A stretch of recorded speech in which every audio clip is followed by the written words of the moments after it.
Hi, dear friends.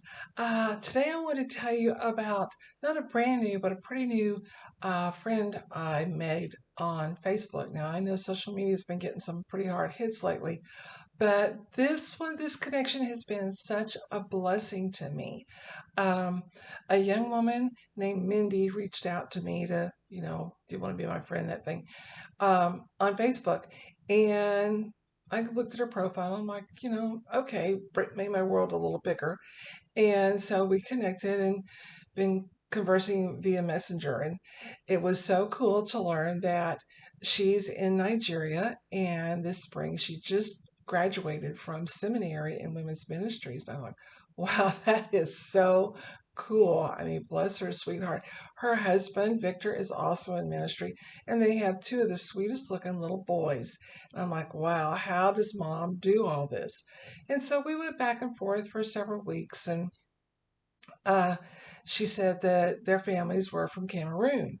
And I said, oh, I had some students whose their extended families were also from Cameroon. And I also had a student that his parents were from Nigeria. So it was kind of nice to kind of make that little bit of a connection there.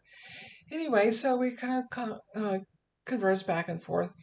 And then she started telling me about the persecution that's been going on in Cameroon. And if you've not heard about that, I would urge you to get online and read and see some of the things that have been transpiring there. Well, her husband Victor, bless his heart, oh my gosh, how brave he was. He went back to Cameroon to minister, even though he's one of the groups that's being persecuted. And he was there for several weeks. And the tone of Mindy's messages, they went from, okay, he's doing this, this is great, he loves the Lord, to, oh my gosh, I haven't heard from him in a few days, to, oh my goodness, we don't know if he can come home. We don't know when he's coming home. And as a young wife and a young mother away from home with her children, I cannot even begin to imagine how concerning that was for her. But she just kept on and kept messaging and just stayed in touch every few days, and um, would send me different things and stuff. And then she got word that Victor was on his way home. And she said, please pray that he gets home safely. Well, then she sends me a video, somebody on their phone, and they are in a little open boat, I'm assuming on the Atlantic, coming around in safe waters.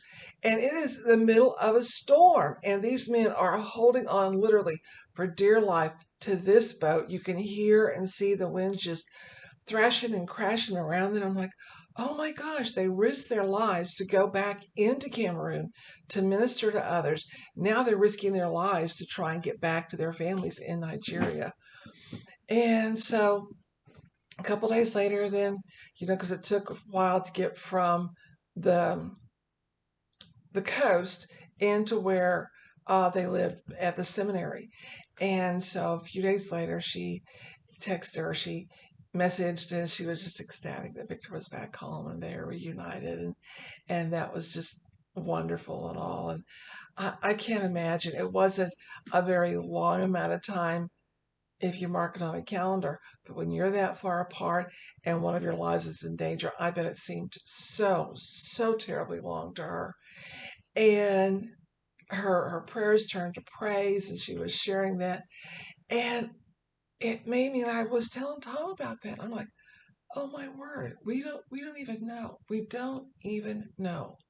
We don't appreciate the value of life, and we don't appreciate the rights that we have as Americans, and that we can, connect with someone across the world, that we can go to church when we want to, that we can speak out on social media.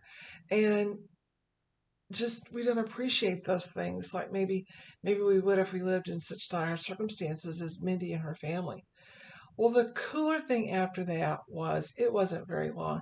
And nearly every day or every other day, Mindy will send me a 1 minute audio of her singing. And she has a beautiful voice, a very, very pretty voice.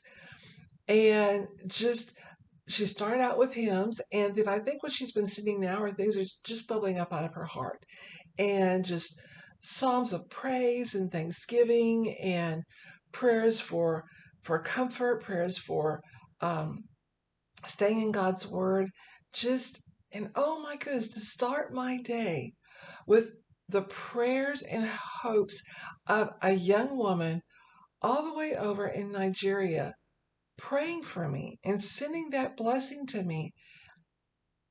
I cannot even express to you what happiness, what joy that brings to me. So here's my prayer for you, dear friend, is I hope there's someone in your life. They don't have to be in Nigeria. They may be your next door. They may be across town. They may be across the country. I hope there's someone who's praying over your life and praying and wishing blessings upon your life as you go through your day. So, dear Lord, please know, dear Lord, see, I'm already starting to get into my prayer mode. Um, dear friend, I hope you'll know that I'm lifting you up in prayer as well. All right, dear friends, you just take care and you just have a wonderfully blessed week. Bye bye.